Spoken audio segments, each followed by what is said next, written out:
Welcome to another episode of the Limitless Life Podcast. I am your host, Kyle Smith. And if you have not done so, hit the subscribe button so that you never miss another podcast. And if you love this podcast and want some more tips and tricks on how to improve yourself, go ahead, subscribe to my YouTube channel. There are a ton of instructional videos there. You can find the links below. But for today, my guest is Kenny Bhullar. Kenny, welcome to the show, my man. My man, Kyle, thanks for having me, brother. It's a huge pleasure, man. Absolute pleasure. See, so I had you on the podcast before, but it was no audio, or it was no video, all audio. And honestly, I don't think it's doing enough justice because you bring so much energy and life and vibrance into the way you talk. And I think people should get to see that. It's a treat. It's a treat.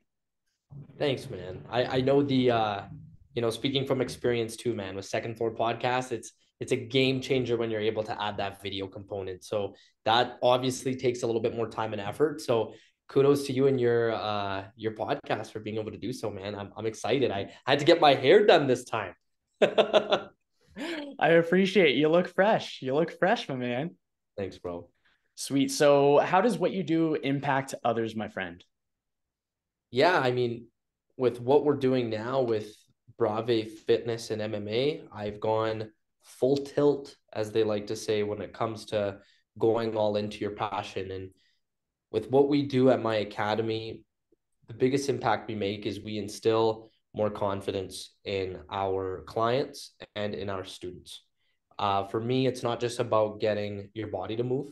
It's about getting your, entire soul and your mind and your body, all of those things combined together to be able to feel like you are empowered to do anything you set your mind to.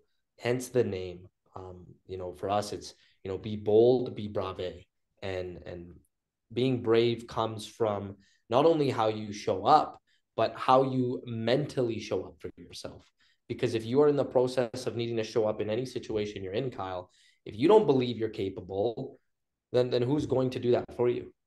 Right? There's no fighter, there's no competitor, there's no teacher and educator that just walks in and wings it and goes, okay, I hope today's the day where I get a W or I get this message across. There's a lot of planning and preparation and a lot of energy when it comes to how you speak to yourself that comes into play in that process. So yeah, for me, man, that's where we make our impact is I really like that behavior change. I really like to see, especially for you being a personal trainer, you get this, the life cycle of working with someone from the day you met them to 3 months, 6 months, 1 year, 3 years down the road, who this person is becoming in the process. I like to make, obviously not have the entire reasoning behind it, but I like to have some aspect of knowing that by this person investing in their fitness, their health, learning martial arts as well, it's a part of their journey and them becoming more mentally stable. I like that. So on the note of mentally stable, out of curiosity, what is your day-to-day negative internal dialogue? Do you have repeat stories that pop up? Yeah, you know what? For me, man, that's a good question. I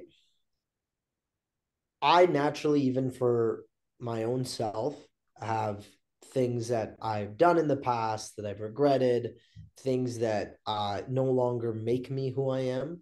But unfortunately, I've had, these moments of reflection now where I get hard on myself for knowing that I've done things that I would never even possibly think of doing now.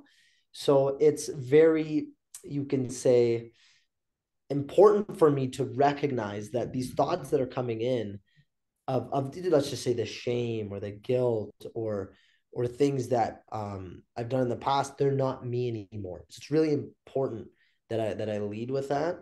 So yeah, man, sometimes those thoughts they come randomly. You don't just naturally get to choose when they come by. And it's just important to take a few deep breaths, to take a step back and recognize that, okay, that's not me anymore. Why should this matter so much? If I'm being accepted and I'm being feeling like I'm of worth to other people around me, and I feel like I'm worth it own, then why should this matter in the first place with things that have come up in the past? Because those are maybe sometimes inadvertently triggering. Like you'll be somewhere, you'll have a certain type of conversation, and it will bring up certain things. And you as a person, you don't want to come off hypocritical, but you also want to recognize that, okay, well, I can stand by something now because based off my existing values, based off my existing behaviors, it's so different from whatever I did in the past, you know? I think some things that are really important there is that you recognize that the behaviors that you're thinking of that provided that evidence to back up your internal dialogue that were not in your best interests. I think having that really definite, like, I don't do that anymore. There's not enough evidence to back up that claim. I think for myself as well, when I was walking around, it was a couple of weeks ago, but I was walking around and I'm really on the ball when it comes to my internal dialogue because I just want to counter it as quickly as possible. And one popped up that hasn't in a while. And as I was walking, I stopped and I was like, oh, haven't seen you for a while. And then just dealt with it. Because the way that and I'll ask you this one too, how do you handle the internal chatter? How do you yeah, go with that. How do you handle the internal chatter that's clearly lying to you? And how do you counter it? Yeah, I mean, that's a good question, man. Like when these things come up in your head that no longer are the things you're associated with, I try and firstly identify like what is it, like is there anything that has come up, like is there anything that has come up recently, and by recently I literally mean in like the last 30 seconds, that has led to this, because maybe it subconsciously led me to that. And then if it has, well, clearly I need to make sure that there's something that I'm not over yet, right? And I need to go over that. I need to go through that because maybe it's things that I haven't fully healed from yet, that I'm still in the process of healing, right? So sometimes if that happens, and if I'm noticing it's affecting my existing relationships with people like friends, family, girlfriend, then that means it does need to be worked on. And I note that sucker and I talk about it with my therapist in our next meeting, right? Because I think whether you have a therapist or not, it needs to be talked about. I am a big believer in it all seems so clear in our head, but then when we put it out in words, it's not always the case where what we thought is the words that we chose to describe that thought process, which is why when you take that to another step, Kyle, what I love in conversation with people is you'll get someone, or maybe you yourself in the situation, if someone's doing this to you, you say, hey, what I'm hearing you say is, repeat what they say.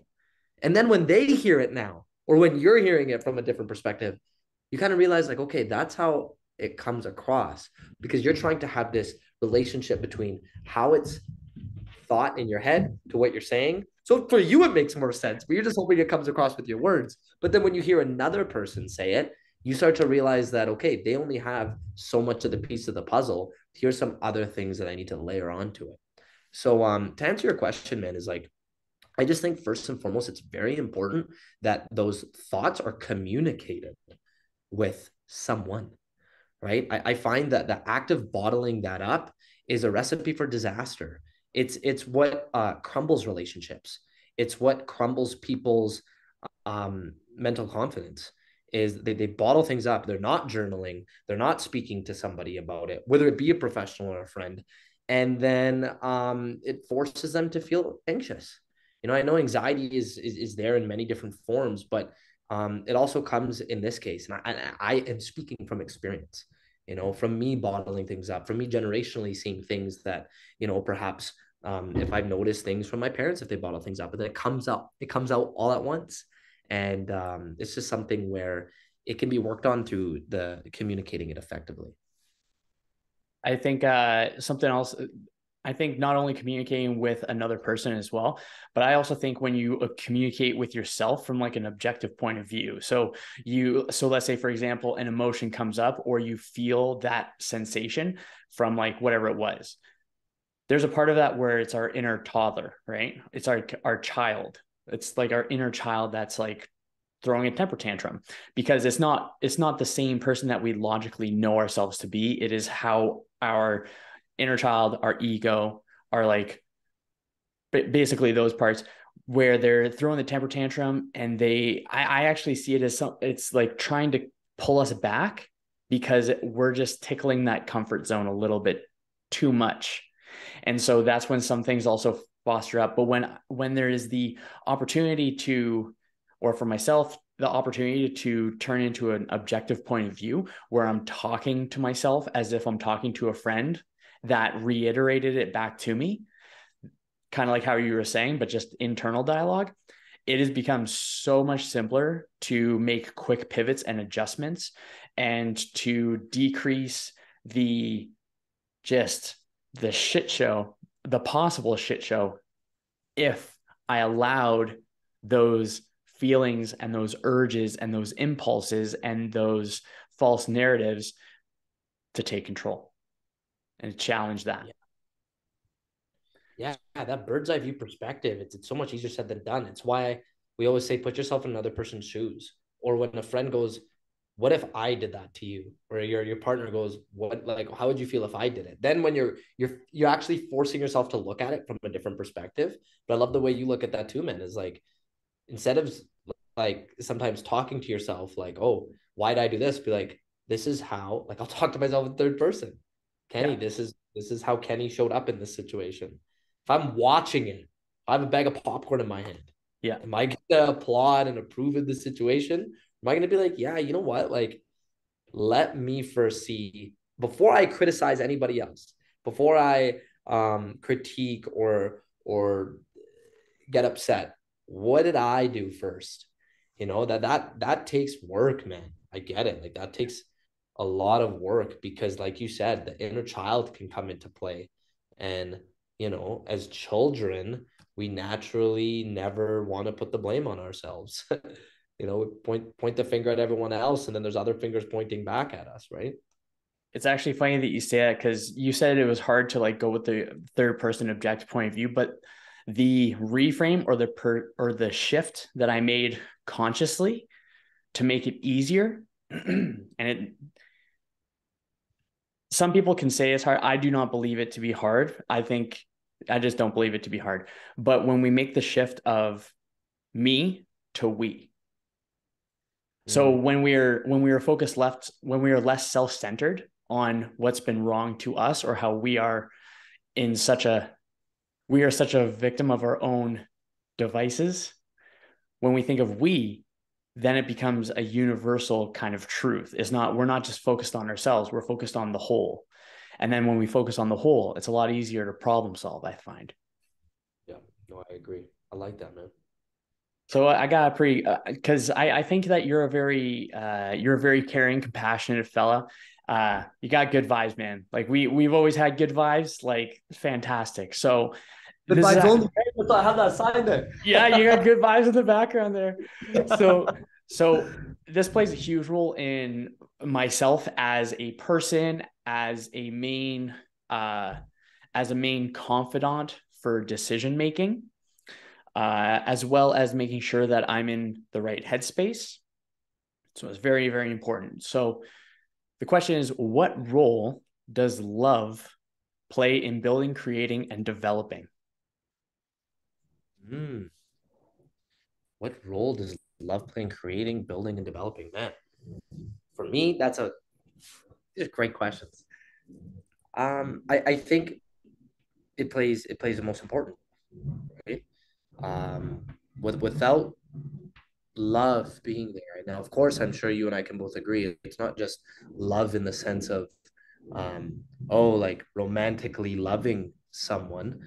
It's also loving what you're doing, getting up every day before your alarm clock rings, not looking at the quote unquote work you're doing like it's work, but looking at it like it's making a difference, right? So the role love plays is everything to me. It's why I've had enough confidence to quit the corporate world. It's why I've had enough confidence to pivot into building my own academy out of my own basement.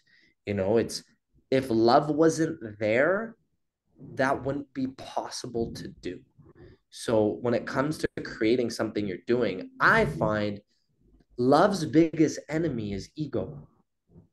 And when you look to see how much ego has an effect on the way you love or the way you don't love, then you are putting yourself in a situation where that's a lonely road.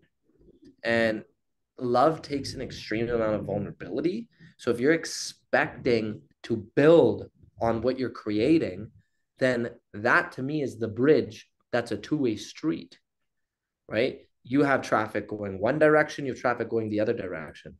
So to me, I look at that like, okay, that takes the ability for you to share with someone your struggles, your confidence, your trials and tribulations you've gone through to then make someone feel comfortable enough to do that back. And that's what creates amazing connections, right? I feel like that was the third one you were mentioning is you can have the feeling, and I'm sure if anyone's listening to this or for you, Kyle, like when someone genuinely has been in love, ego goes out the window, and it could be something you're in love with doing work wise, or someone that you're in love with.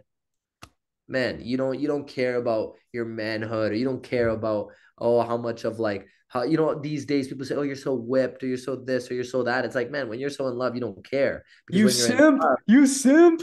yeah, exactly, right, shit like that. But it's like I'm under the impression, and I live off this, is when you're so in love, it's based off of how that person makes you feel.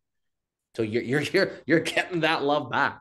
It's a two-way street, right? So for me, man, it's everything. You cannot do anything without love, and you could smell it off people. A lawyer that wants to just make money, right? There's no love there, right? They'll take any deal just to make sure that they make ends meet, right? Same with there's good cops, there's bad cops, there's good podcasters, there's bad podcasters. I could go on. Good trainers, bad trainers. Anyone who's doing something for the soul goodness out of their heart, good things will happen naturally. Those bridges will be built, connections will be made. But you can't do that without love, man.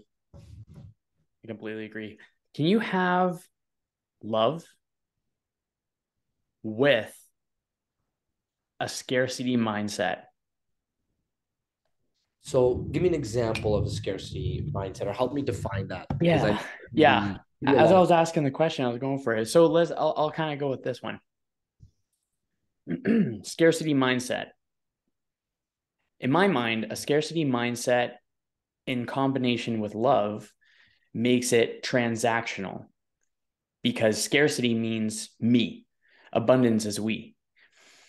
So to answer my own question, I would say like you can, it's not true love if it's wanting love, but not willing to offer love. I think that love is something that is given first and received second.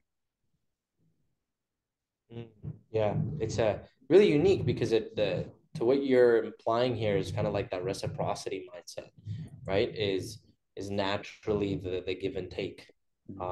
But you're loving not to take. You're just loving out of the genuineness of your heart. So yeah, I agree, man. Like the scarcity mindset is there's not an abundance of freedom to do beyond what you feel like is holding you back.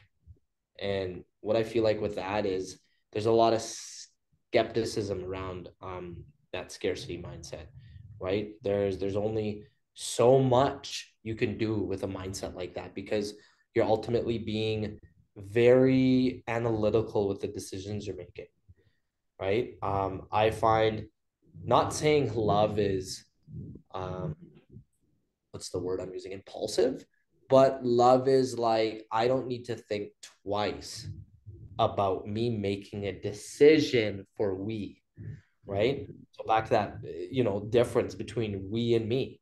Yes, you have to look out for yourself. Of course you do. There's going to be some very difficult decisions you're going to have to make, especially in your 20s, where you're going to have to put yourself first. So I'm not saying you don't do that, as opposed to, oh, let me just, go back to the drawing board, sacrifice so many things that I'm not going to do for this love. That's when it gets a little scary. Yes, there's always going to be sacrifice with love, but it should be like you're willing to do it without it interfering with the process of you still wanting to accomplish all the things you want to in life. That's the difference. And I think the sad reality, not to go off on a tangent here, is when someone does have a scarcity mindset, and let's say they're in love with someone that doesn't. This is why values that need to be aligned are so important, is when that's not there. I'm sorry, that's a very different value. Some person values scarcity mindset, another person values an abundance of opportunity, open-minded. So now when it comes to one person who feels like, going back to transactional, they've sacrificed so much in comparison to this other person, now they feel like it's unfair. Now they're counting all the times that I did this, now it's your turn. That, to me, that's not genuine love. Genuine love is, you know what, I'm gonna go all in, you're gonna go all in, regardless of counting who's done what however many times. We're in this together. Because when you win, if I'm with you in a relationship or you're my business partner, when you win, I win. When I win, you win. Like my success is your success and vice versa. I don't need to have my name attached to it. You don't need to go out there and be like, hey, we both did that. But you coming home to me with sharing all the problems, what's going on, me sharing ideas, or just being a set of ears and vice versa. That's us being in this together, and I think that's really important, man, because when you take ego out of the equation, bringing it back to that, then you're all in, man. Then it's like you don't have to go in with fuck, I can imagine, man. Now as we get older and if we have that mindset, what a headache. To just sit there in your me time and count all these times you did or didn't do something and vice versa. Man, go read a book. Do something better with your me time. Yeah, I think that's fantastic too. So actually, I'll piggyback. I have a question, but I'll piggyback off that for a little bit. I think I think that's a road that leads down to resentment as well. And when we're in the trend, because I've had relationships in the past where I wasn't all in, and it was honestly based off of insecurities, and I was also fairly scarce minded, and feeling like when I think that when you're not all in with love, it creates more effort than any of us realize. I find that with love, there is much more of a flow to my life than the jaggedy rocks when I wasn't leading with love. And that's like a huge, huge thing for me, because I think I consciously and intentionally really want to bring love to people, and just hugs, make them feel known, understood, actually challenge their thoughts too. Because I think when there's people that, I think with love, we're able to, kind of like what you were saying earlier about how'd it go? You can smell bad intentions. Right. That was like Jocko Willing said, but you said it in a different way. I really liked it, where it was like, you can tell when someone's wanting something for just the money rather than with the love, and you can smell the intentions. Right. And I think when you're leading with love, it's palpable, it's noticeable, just like how people recognize when someone is ill intentioned and they just want to go for the cash and stuff like that, for example, or they just are just looking out for the me kind of thing. It's like a really slippery slope, and it leads to a lot more misery. And then we find ourselves thinking, how the hell did we get here, without looking at the mirror? So true, man. And that's why, I really appreciate being able to share where your mindset was at with previous relationships, and how there's just sometimes reservations or walls that we have up in those situations. And I just think no matter how old someone is, no matter where they're at in life, no matter what they're doing with their time, it's so important to just share with someone where their priorities are currently, and what they could commit to, right? And don't get me wrong, that can change, right? And that's the risk that you and another person are willing to go in, right? But it's like, why are we not treating relationships with the same respect that we do with part-time or full-time jobs, right? Whether I have a part-time or full-time job, I know we got a 15-hour job, we got a 40-hour job. There's still something that's expected of me, right? There's still, here's your roles, here's your responsibilities, here's the qualifications you come in with. And don't get me wrong, one can argue that when you start dating somebody, those first, 1, 2, 3, 4, 5 dates, in comparison, they're almost like interviews, right? What do you like? What's going on? Let's see. Can we keep this going? But in that situation, it's so important to like be real with the person. Sooner the better. Hey, you know what? I'm a full-time athlete right now. I'm also in the process of building up a business. That's first. Uh, my family, I hang out with them spontaneously. Like that's first. Things come up. I need to be there. Here's what I could do. I like the idea of I could see you. I like where this is going, but for where I'm at in life right now, once a week. That to another person, depending on where they're at in life, correct me if I'm wrong, they might be like, hey, yo, thank you. Same here. Let's be clear, let's share it. Or they're gonna be like, you know what? No, I don't like that. What am I like? You're gonna calendar me in once a week? What is this bullshit? Right? Like some people they don't like that. And then that's where you ultimately have to recognize before we potentially put more energy, time, love into this, let's just see with where we're currently at. And I find, I'm going to say this right now, when you have someone that is in a very similar circumstance as you, doesn't have to be the same job, doesn't have to even be remotely the same lifestyle, but if they have the same mindset, value wise, where they're like, hey, I'm building something, I'm in the process of that. And now, you're also in the process of building something. And they're like, yeah, these are the things that come first. I'm okay with once a week. That's not all of it, but man, I'm just speaking on experience with my girlfriend right now. Like, those are things that like we talked about that we were both really okay with, and it just feels so natural because it's like we don't have to feel bad. There's not like this feeling of, oh, we didn't talk all day, or I haven't seen each other since a week. Oh, guilt trip. I wish I could see you more, or this or that. It's like, hey, this is where we're both at because we're both in the fucking building phase.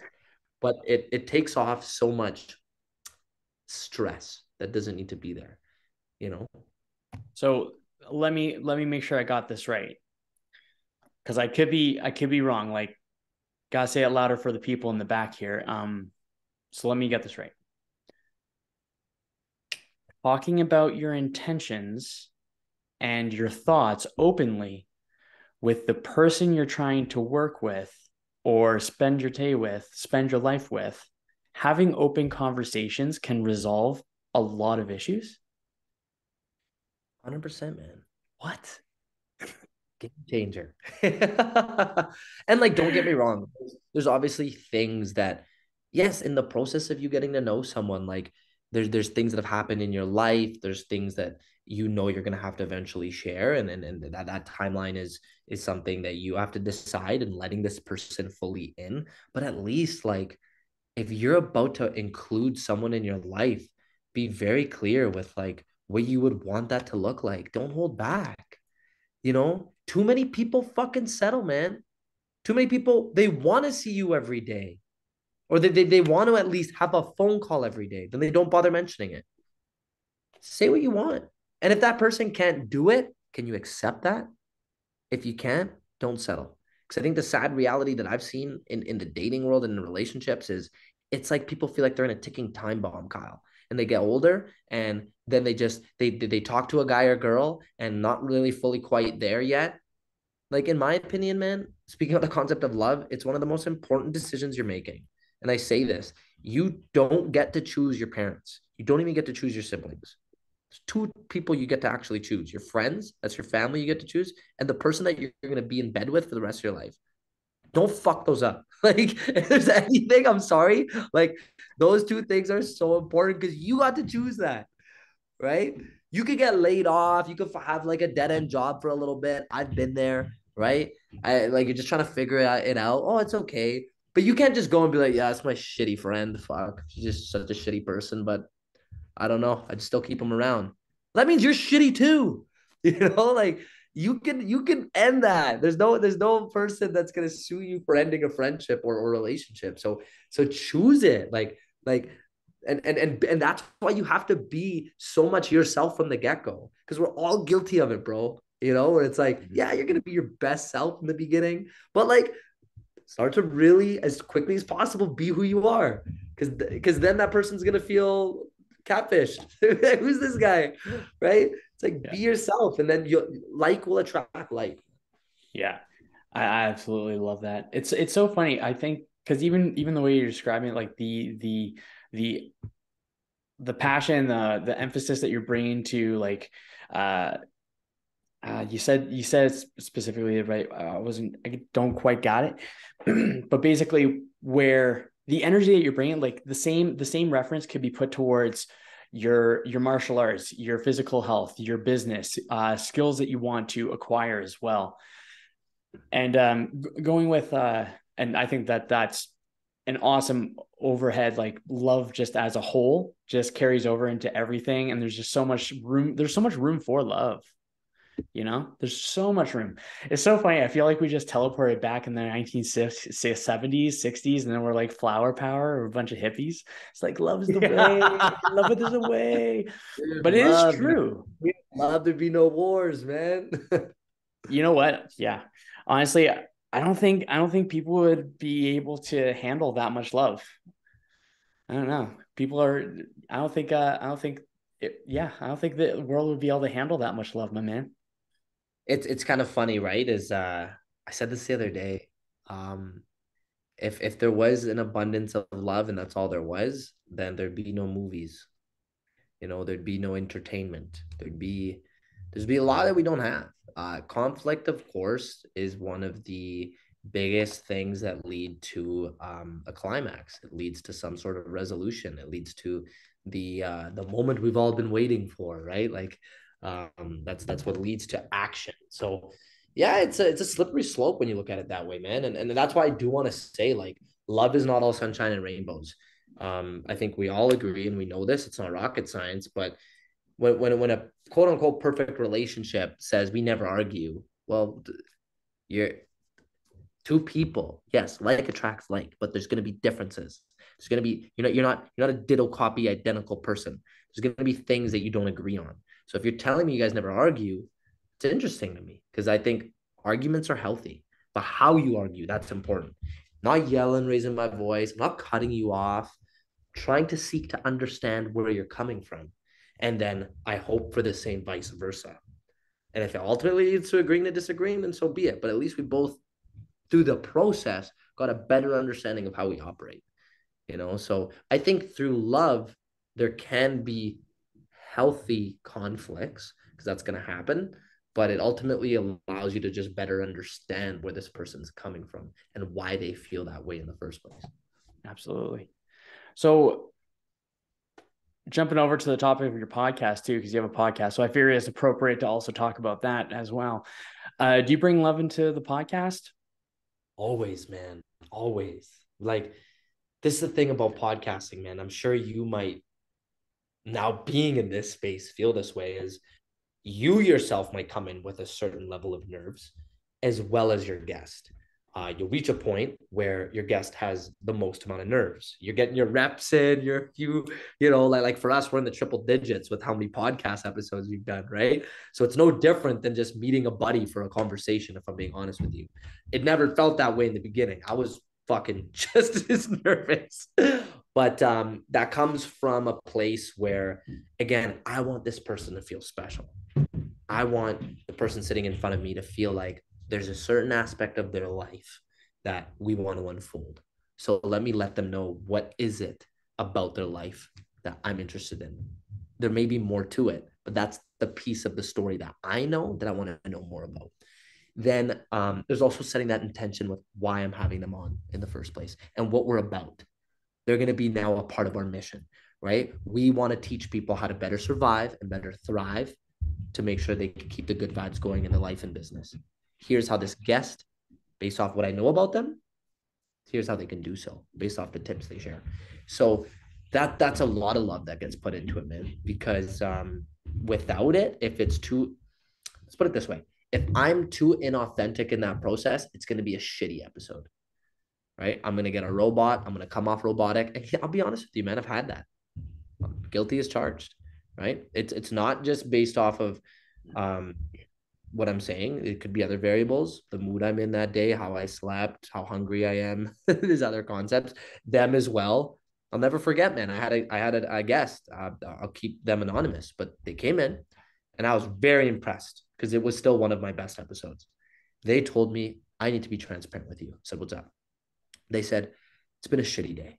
And I'm like, oh, I'm sorry to hear. Like what happened? Like, you want to talk about it? Want to reschedule? They're like, no, I'm here. This was really important to me. We wanted to make this happen, but I'm going through a little bit of a breakup, and it's kind of, it's just going through it, resurfacing today. Still have to go back and talk about it, but it's done. And I was like, hey, like that does suck. We can definitely reschedule. They said no. They said this is healthy for me that I show up here. But like life's gonna happen, and you got to respect and know how you need to show up for people like that in that process. And if that was gonna help them take their mind off things, then I'm gonna make sure that I make them feel special that day. So that's the thing with podcasting, man, is really make the person feel heard and listened to, just the way you are with me. That's why I'm talking your ear off right now. But it's so important to do so because you'll get more out of that person. I think that's so cool. I think that it's when we find ourselves at like some of our shittiest, goes back to what we were talking about, where we're just like talk to another person to be able to get that insight, to be able to just get it off your chest. I the way I like to go with it, because I'm really solutions oriented, so I'll commonly say, like, do you want solutions, Kyle, or supportive, Kyle? Then someone will respond with, I would like solutions, or I would like support. And if it's support, then some people just need to talk, and then just need to be, I work as a soundboard, and then they come up with their own conclusions, and they're like, oh, okay, you know what, I could have done this, stuff like that. But it's so interesting because I've actually found that helping others has help me. And it's been, so I think that's why I'm really like, I'm really biased towards abundance and love, is because the love that I have received, although sometimes I may not have, not that I didn't accept that love, I didn't receive that love as fully as I would now. That's a better way of putting it. But when someone else has that like vibe, it's like, no, man, hugs. And then that shifts the state. All you need is that one little like second of clarity, or that second where that anxiousness, that anger, that frustration, that all those kind of bad feels, just a second of that alleviation. And then you can think clearly. You have a second to think clearly. And then everything just comes from there. Like, oh my gosh. Something I think is so crazy too is like, if you look at, let's go with like psychedelics, for example, or DMT, those are being used for a lot of therapies. And I think that's so cool because, and it was one of the Netflix shows, it was Change Your Mind, or How to Change Your Mind. And DMT was the episode that was the main thing. And they were talking about, or the fella was talking about, and it was crazy. He was like OCD to like an insane level, to the point where he was a brand new father. He was holding his child, and he had OCD where he didn't want to put down the kid. And then when he put down the kid to go to sleep, he was like looking around the crib and stuff like that. And it was just not having a good impact on his life. And then he went into this therapy sesh. They had a little bit of DMT tossed in there too. It was a nice room. They have like videos of it, and he's like going through sprinkle. it. Yeah, exactly. Like And DMT with your therapy session today? Yep, yeah, man. yeah, yeah. I think that'd be so sweet. I would give it a test drive for sure. But the thing that he said that I thought was really cool is that he was, or maybe it was a different fella, but he was able to face the things that he was pushing down, but from a place of love. So he was facing the things that would normally take him down a very dark route, but he was able to face them with love, and he was able to resolve things from his past because he approached it with love rather than anger, frustration, scarcity, ill intention. It was just, it had no choice. It had no choice. Yeah, and I think it's just important to recognize that some of these drugs that for many, many years now have been deemed, um, of course, in ways it can be dangerous. They've been deemed unsafe, but now it's being practiced in a safe environment, in a controlled environment, with a professional who's going to ask you the right questions that you need to be asked in that state of mind with the intention of love in mind. I think that's so great that you put it that way, man. Set and setting, man. Set and setting. Yeah, it's important, man. That's huge. Yeah, that's pretty crazy. So we were talking a lot about love. Obviously, love is a non-negotiable for both of us, clearly. So what other non-negotiables do you got going on in your life? Yeah, man, I love that question. Non-negotiables, number one is what am I learning today? Right? What is something I am learning or in the process of learning? I think that's not think. I know it's one of the biggest reasons why I love jujitsu. I've been in it now, man, for like more than 11 years. And as a brown belt, one step away from black, still learning every day. Still there's so much to it I don't understand. There's more I don't understand than I know. That's like point blank. If you're someone who is at a stage in your life where you feel like you're continuously doing the same thing and you're getting bored, that's something I notice a lot of people in their 30s and 40s. They reach that point where they've done now for so many years of their life the same job, the same specialty, this routine, which isn't a bad thing, but they need excitement back in their life. And it's jujitsu. I will preach that to the masses. Learn a new martial art. Jujitsu is safe enough where you can feel like you're not gonna wake up the next day and be on crutches. Like there is the form of submitting to your opponent. But if you let ego get in the way, different story, right? So non-negotiable, learn jujitsu, right? Those two things go together for me. Non-negotiable is have my touch points with the people I love, right? Like non-negotiable is I, tell my family I love them. I tell my girlfriend I love her. That's every day. For me, I think it's very important to express, how you feel with those that are in your life every day. It doesn't need to be, I love you, babe. This is why.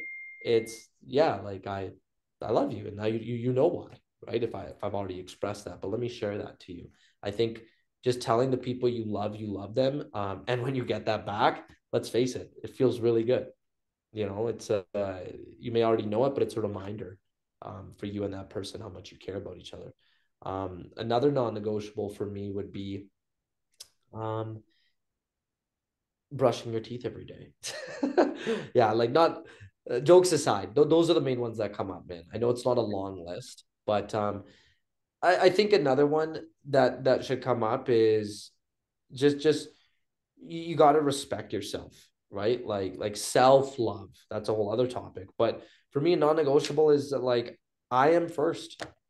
I need to eat before I cook anything else for anyone else. I need to do what need to be done for me before I could even pick up that phone to look into seeing how someone's doing.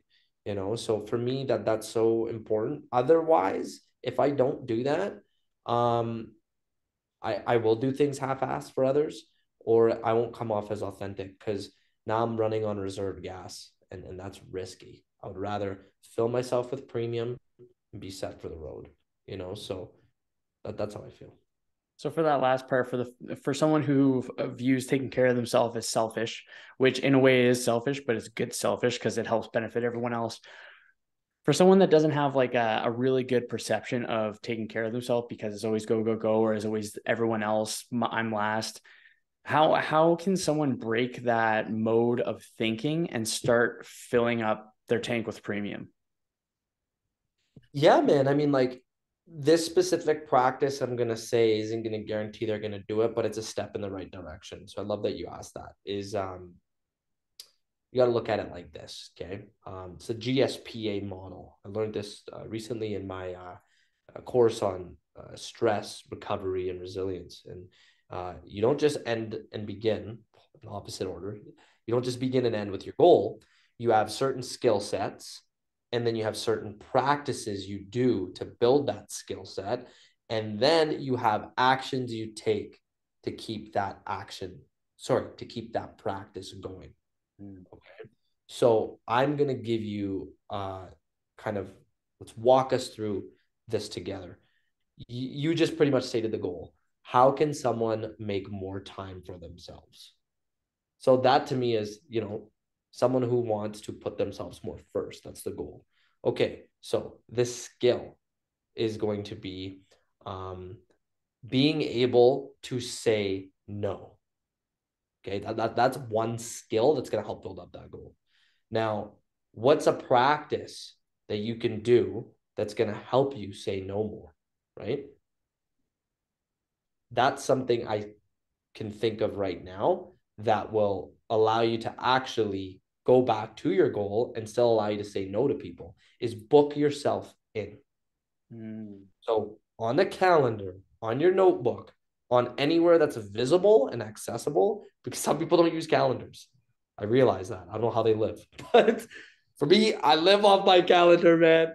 Right? I check that shit every day. So off of my GSP practices, I will then book myself in. Okay. Now, what I mean by that is find a day, find a time. It's Saturday night. It's been a fucking busy week, right? This was literally yesterday. I booked myself. It's my second week operating, fully functioning with my business.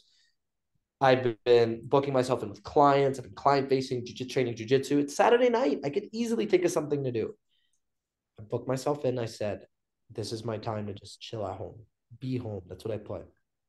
Now the action, okay? It can't just end at the be home. The action is, what are you going to now do with that time? Because you can't just book time and be like, me time. You're like, okay, what do I do? Right?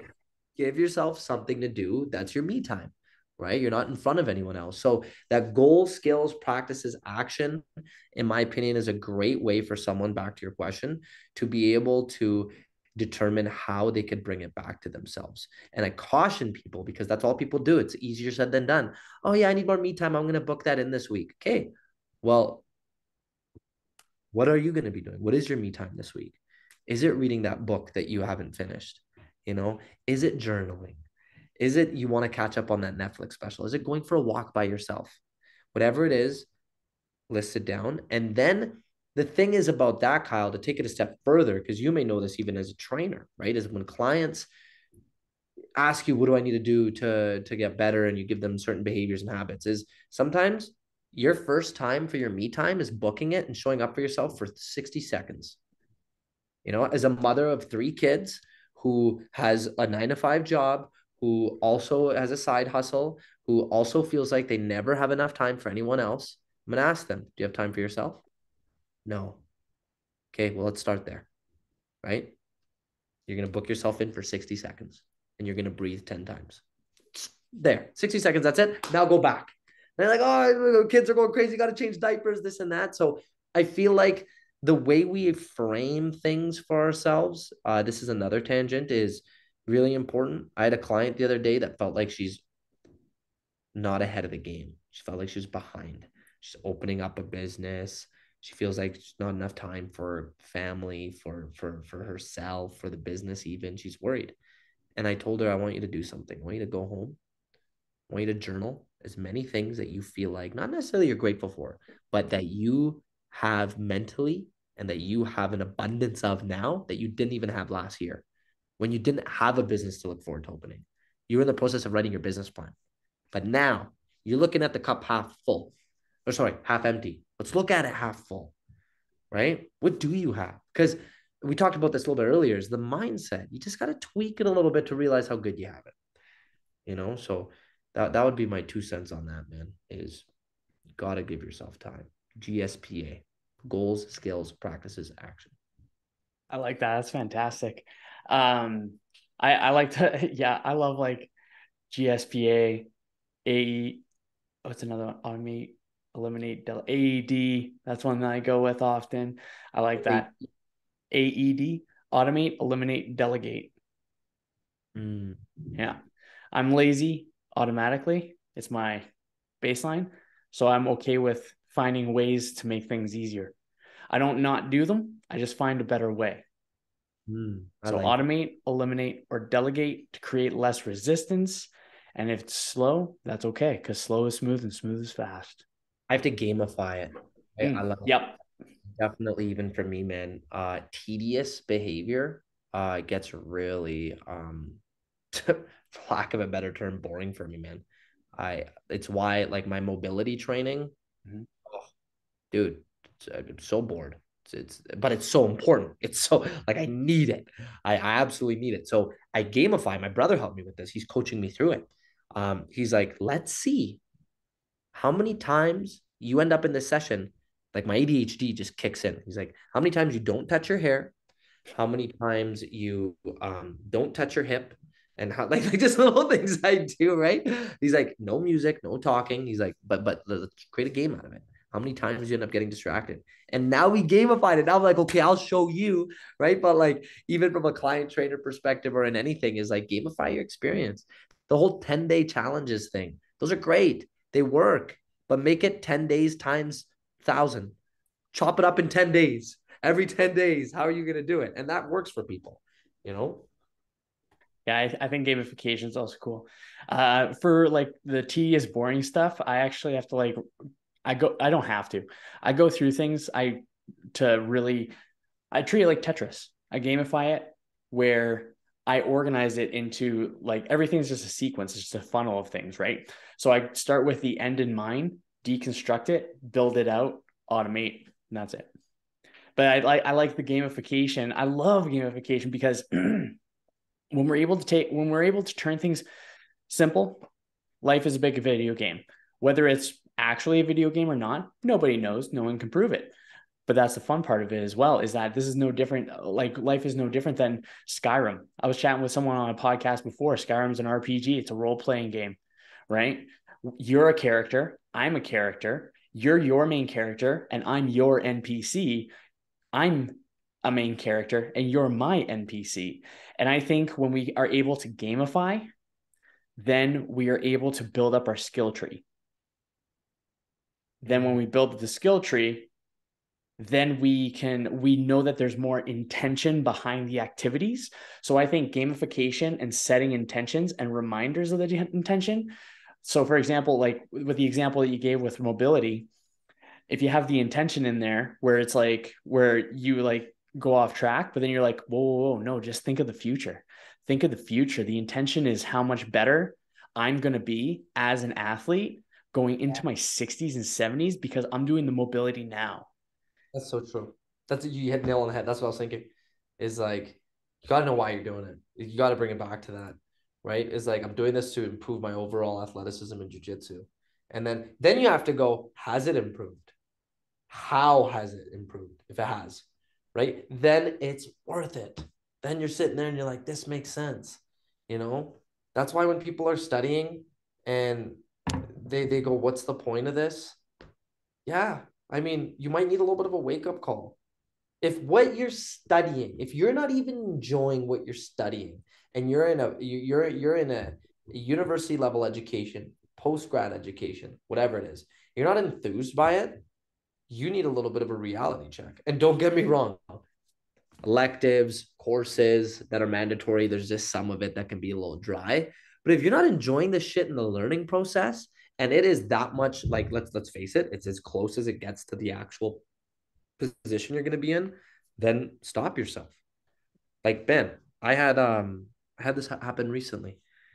And this happens to a lot of people I feel like in their early 20s and as soon as they graduate. Training partner of mine, check in with him again. This is like part 2 of a conversation. I was like, hey man, so how's the whole construction management thing going? You know, he's doing his diploma for it. He's like 19 years old. He's like, man, like I said last time, I'll tell you again. He's like, it's whatever. Just doing it for my parents.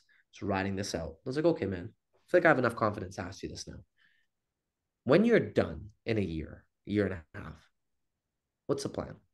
oh man, you know, I have my degree, do it for my parents, whatever, and then I'm just do my own thing. I was like, okay. So either way, you're not gonna do anything with this. He's like, no. I was like, okay. So I'm gonna say something to you. He's like, he looks at me. I was like, you're either gonna disappoint your parents now, or you're gonna disappoint your parents in a year and a half. Either way, they're gonna be disappointed. So you have a decision to make. You could either disappoint them now, save them their $15,000, or disappoint them later and waste their money. And I was like, but that's up to you, man. And he's like, fuck. But I was like, man, like I get it. I get it, especially from immigrant parents. I've been there. My friends have more so been there. I'm really glad actually. They have very supportive parents. So like, do what you wish.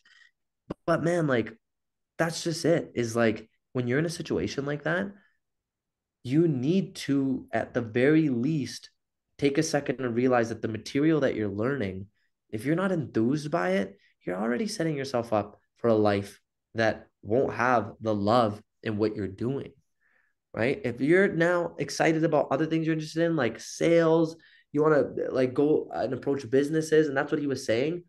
Well, perfect. I'm glad you're talking to me because I have a position ready for you. I know someone that's looking for this position. Let's talk about it. Let's get you an interview now. Let's not waste time, right? So I just wanted to bring that up because I find too many people are in those situations, man. Especially now, we have too much opportunities out there and so many choices, and as we generationally are being aware of more than what our parents were. I'm not saying you always have to go against the grain, but build a case for your parents. They want what's best for you. They're not trying to make you do this because I hate my son, so I'm going to put him through this. They think that's the safest thing that's going to make you money and make a living so you don't have to go through the turmoil and shit they had to at their time. But now, you and I were talking about this before we went on air, Kyle. Times are constantly changing. There's things and trends that we're going to be aware of, our kids are going to be aware of, that we're going to be a little bit skeptical about, right? We're going to have that skepticism mindset, but build the case, show the proof, and take time to try it. And watch now how much more, based off what you do, based off what you love doing, how much more love you give when you clock out.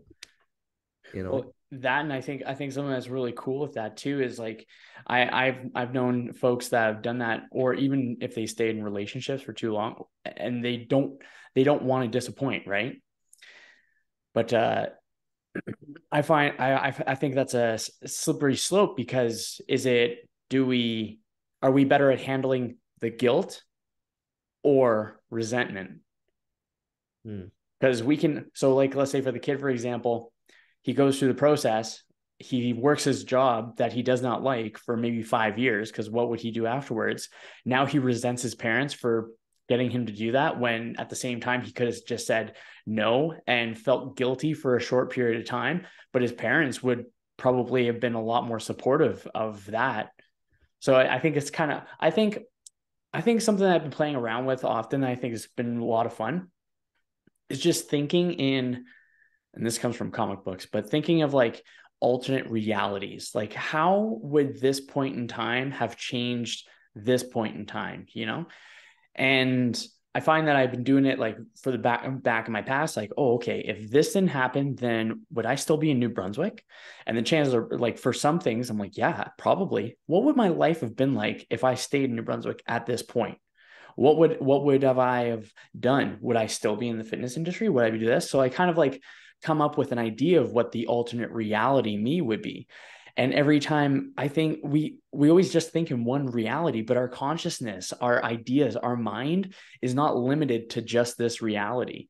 And I don't even know where I'm going with this tangent, but it's just coming through me, and I'm just like sick. But when we are Doctor able to, Strange. This is the Doctor Strange of our time. I love it. yeah. So when I'm looking at these alternate realities, I think that I find like more gratitude or more ideas or more creativity or more I find more freedom, like the shackles are released, where it's like, whoa, okay, damn, that was a reality that I'm really glad that I didn't get to experience. But then I don't know where I was going with that one, but more or less just thinking in alternate realities and thinking like, what are these different timelines look like, and just having fun. I find having fun with these different ideas and different concepts and different trajectories of how our life could have turned out or could possibly still turn out. I think it's crazy to think of, man. I don't think any of us are going to end up in a tesseract like Matthew McConaughey, but I think it's kind of like a interesting way of going about life. But out of curiosity on that one, do you do any sort of future casting? Do you bring the future into your present to be able to kind of give more perspective to what it is you're currently doing? Yeah, of course. Big time, man. Big time. I'll give you like a strong case study on my life currently and how that looks, because you you're kind of like flying off the edge of your seat of your pants, especially when you choose to get in a business and really like get yourself out of a corporate setting if you're not planning for the future, like period, right? So for me, man, I'll kind of tell you how my thought process went, and I'll share it with your audience. When I knew that I needed to start doing my own thing, it kind of happened within the last year to year and a half. I had kind of two future personas to me. So I love it's very actually relatable to your alternate universe example, because there was the future potential me, being a divisional manager for Good Life. That was the hill I wanted to die on with the company and run several different Good Life rosters, personal training rosters under my name in Alberta. Have a region under my name. Let's do it. Let's learn what it's like running multiple locations. I still knew no matter what, either way, that was going to be a pivotal transition in me running my own gym. So the end goal was the same. But then let's just say a few things happened that changed my mind. Is number one, I had two opportunities to become divisional. I became second best in the interview process. They, full transparency, just had two more better suitable candidates at two separate times. So one can say that it wasn't saltiness. It was just a little bit of impatience on my end and a little bit of, okay, I'm getting older. As now the time was creeping up, 6 months out, 3 months out to me making a decision, I just started to feel like, okay, 2.5 years working with this company. I tried to bet on myself with them. I put all of my energy into my current role. I'm getting bored now, if I'm being honest. I'm getting, you know what? I'm feeling like I'm doing the same thing. What success is to me in this position now is getting more trainers, keeping them busier, making more money for Good Life. And I just started to feel like with the time I'm spending in these meetings, 15 hours a week, 3 hours each morning, reporting, talking about what I'm going to do in the day, it just started to become very monotonous. I wanted to do that for myself fully now. So a few things happened now. The next part was I then realized that as a 27-year-old man, I have an even smaller window to capitalize on my love for competing, on my love to wanting to become the best in jiu-jitsu. I want to become a world champion. And I knew that number one, I couldn't do this working a full-time managerial position. Number two, I also recognized through the process, I was looking into wanting to run a very successful gym and actually partner with a well-known gym in Canada and open up and facilitate martial arts for them. I actually went through that full process and I reached a point where I said, you know what? I can't do it. I want to do it under my own name. So then flash forward again, me back to your question, thinking about the future. I realized I can't be this successful gym owner and be a professional athlete. Because the issue that I have, Kyle, is I want to do everything and be everything at once. This is the first time in my life where I've had enough confidence and I had the ball to actually go all in. So here's the funny thing. I went from visualizing myself as a divisional leader, scratch that out, visualize myself opening up several locations and partnering with another name and being almost like a partner, putting in millions of dollars into it. Scratch that out. I had to force myself to think of what that would look and feel like and what future Kenny would be like in those positions. There's things that made me say no to the divisional that you've realized. There's mentors I have that sat me down and said, Kenny, here's the good things and bad things of partnering up with another company. And people saying, dude, look who you are.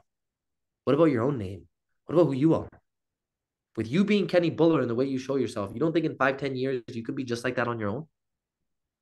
I've had other people show me like, yeah, it's exciting now, but in 5, 10 years, do you still want to be locked in? So I had to visualize and see, holy shit, yeah, 5, 10 years from now, I would want my own thing. Why am I locking myself in something like that now? So then I started to look at locations for myself. And going back to ego and love, the crazy thing is, man, I'll be very honest with you, I let ego get in the way. I have a degree. I have 4 years of corporate experience. Why can't I get divisional? Why can't I partner and take a risk with somebody? Oh, $2 million investment. So what? I'll make that back. And then I've had my coach say, Kenny, every mile takes an inch. I've had my parents, I've had loved ones, I've had, my friends, my girlfriend, like so many people support me in the process of me recognizing that if I'm gonna start, I'm gonna start. I'm gonna make one small little movement. And the reason why is, man, is because I realized back to my short window, I want to become a world champion in jiu-jitsu. I need to train 3 times a day. That needs to be my primary focus. Everything goes around that. Once I become world champion, yeah, you know what? I built my name. People will want to work with me. I will be able to build a successful gym, but not until I at least get my reps in as an athlete before I go out of my basement, before I open up a big mecca gym. Let's pilot it in my home. Let's start somewhere. So future Kenny, I picture myself on the podium as a world champion, thanking myself now for making this decision. Because going back to regret, I don't want, man, to have any regretful feeling of me going, and I said this to myself, this was the cherry on top of everything, brother, is I never want to go to my future kids and say, follow your dreams, do it. And then be like, well, dad, like, did you? I'm like, oh, I could have, or I tried, but I was doing a bunch of all this other stuff. It's like, no, I'm going all in. I'm quitting my day job. Fuck the paycheck. Fuck the comfort. Fuck the status. I'm going to be the best at jiu-jitsu. In order to be the best, I got to be doing this shit every day, 3 times a day. And my life has to revolve around it. And here we are, man, like on the pursuit now and making sure I know what the next step is before looking too far and regretting all the things I didn't do that the inner child in me really always wanted, which was to become the best at what I do as a martial artist. That's so well said, dude. That was an awesome share. Uh, on that, so something I just kind of thought of on that one as well.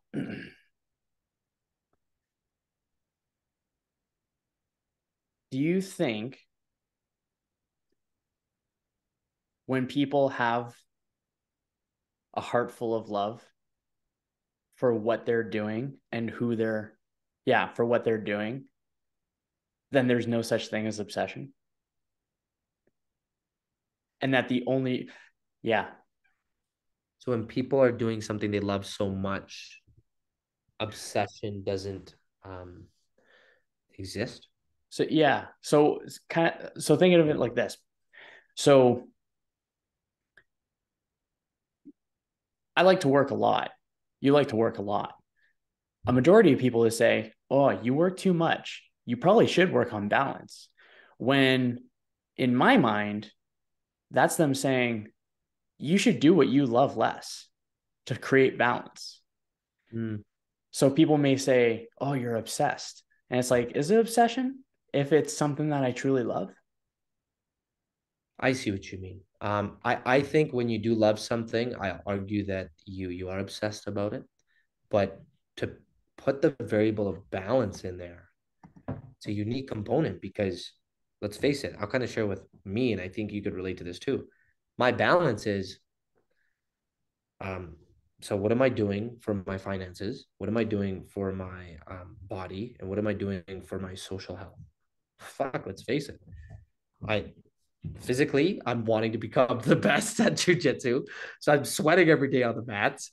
Financially, I get to train people in my home gym, and it affords me the lifestyle I live to be able to do what I want. Socially, I have on-air conversations majority of the time with people that I love and respect, like you. So there's my balance, right? I'm working out, my social cup is filled, and I'm making money through what I love doing, right? So yes, it does appear from the outside in, oh, this person's constantly working, constantly working.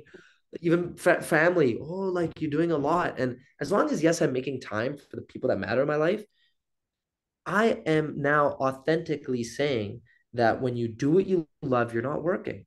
Because all these things that to you from the outside in might look like, oh, that's a lot of work. Nah, it ain't work for me, right? This is fun.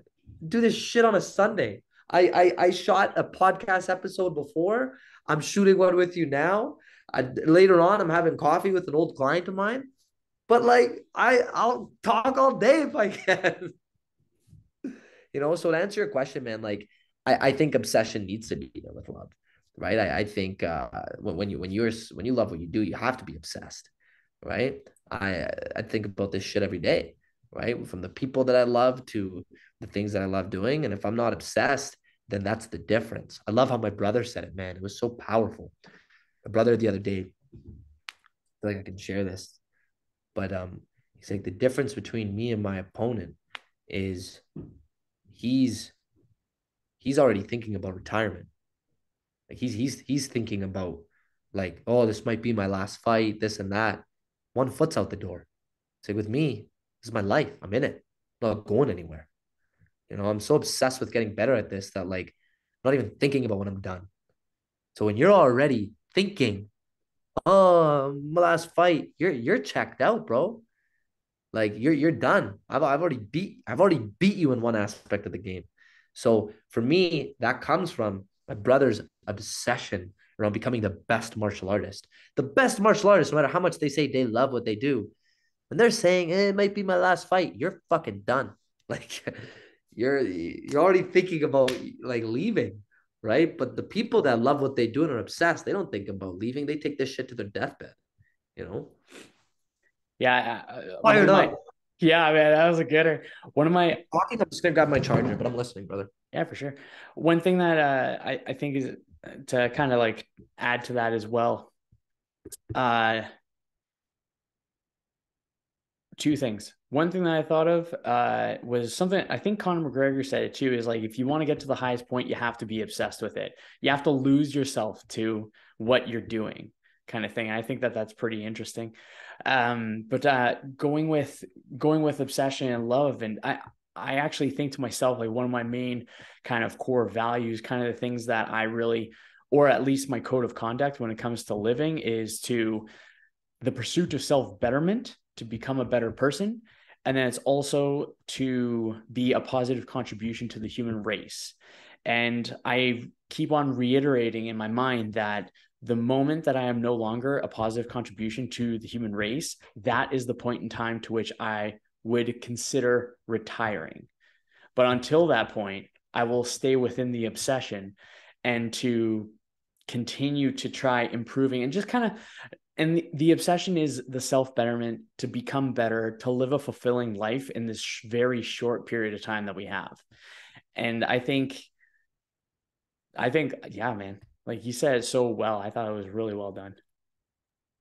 Yeah, man. I mean, you're right. It's once again one of those moments where you can self-evaluate and check in. And burnout's gonna happen, right? Like there's gonna be moments where you will feel like you don't have the same juice, and that's an opportunity to hit pause, right? Like now ask yourself, when was the last time I did something for myself?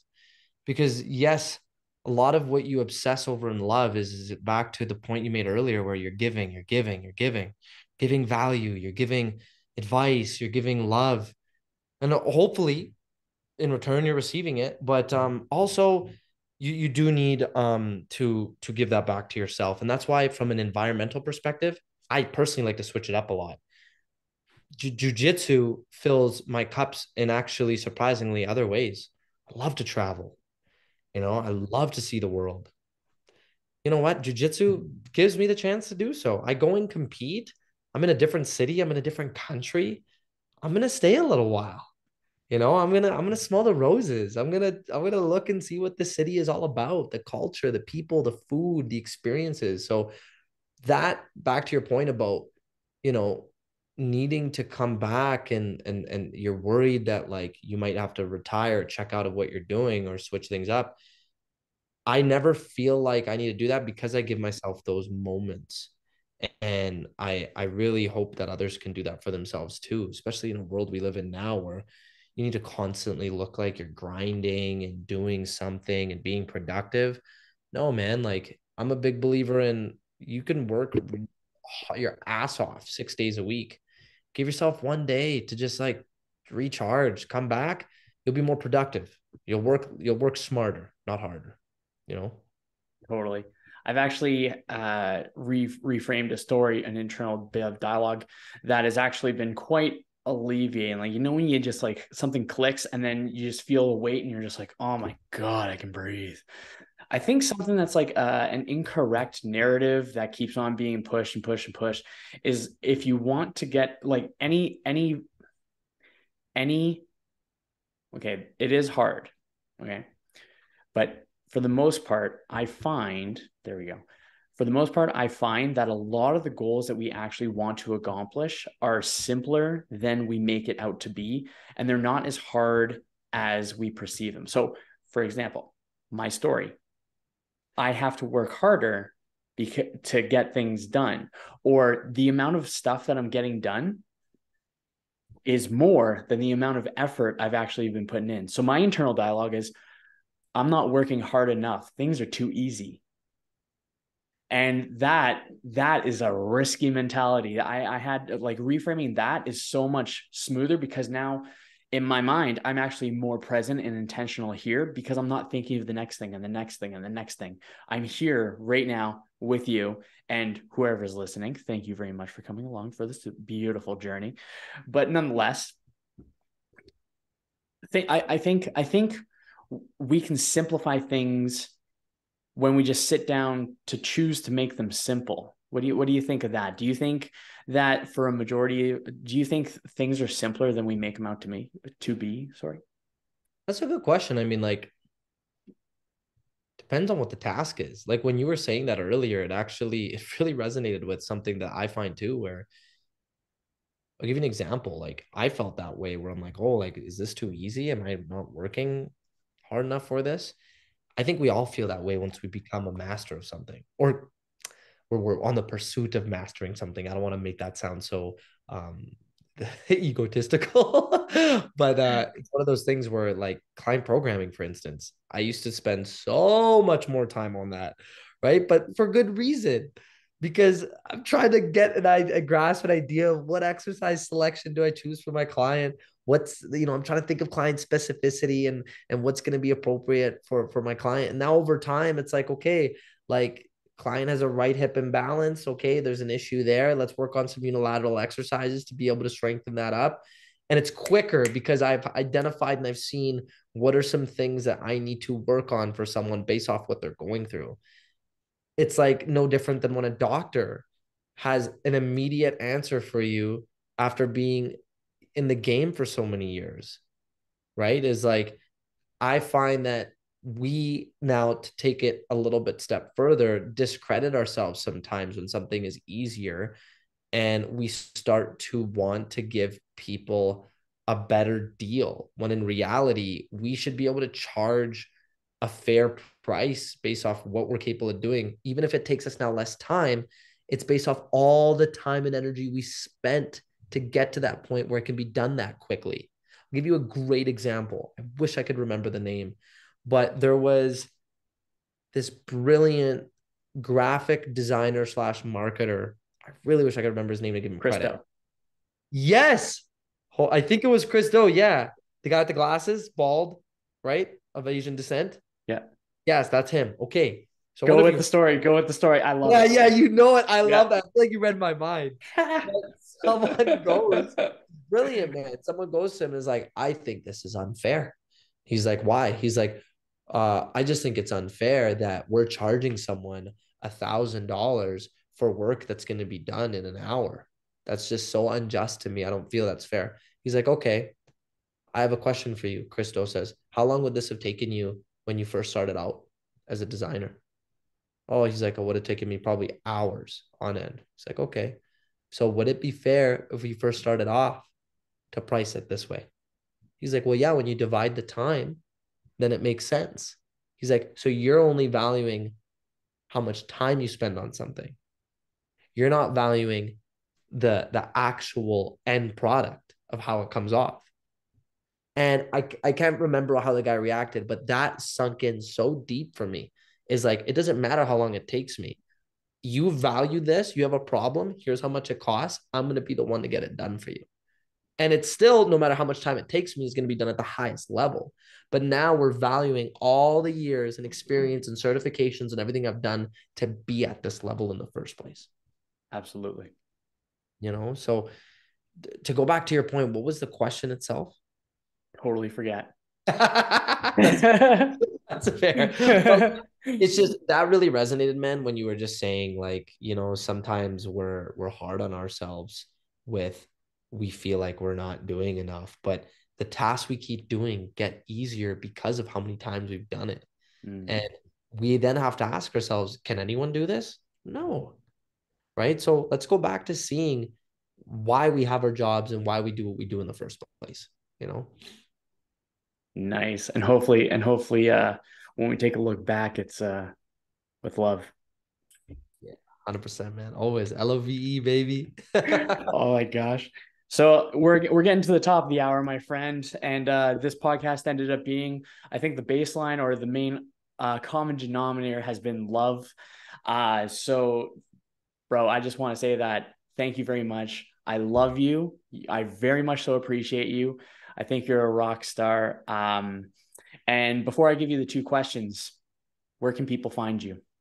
Yeah, absolutely. I love you too, man. I appreciate you saying that. I could be found at Kenny Bhullar BJJ. That's my personal Instagram handle. That's where I mainly, communicate with all my friends and family and those that want to follow my journey. And also, you could find our personal page.